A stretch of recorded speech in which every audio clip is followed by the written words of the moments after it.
Сәлеметсіздер ме, ұстаздар мен оқушылар?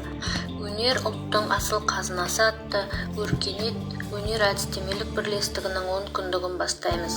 Мақсатымыз оқушылардың шығармашылық қабілетін дамыту, көркем еңбек және музыка пәндер сабағында кәсіби шеберліктерін дамытуға баулу.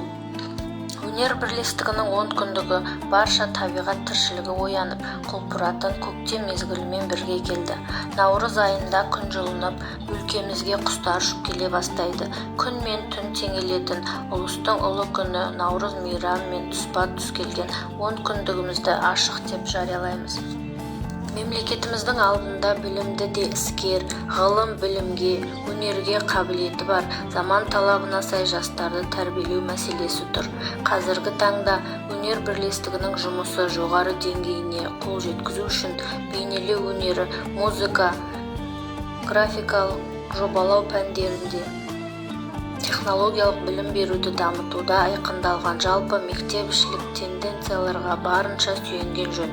Ән орындау шеберлігін анықтай отырып, сызу, сурет салудың әдіс-тәсілдерін көрсете білу және қол өнерінің шеберлігін іске асыра отырып, теория мен практикалық байланысын күшейту арқылы дамыту қажет.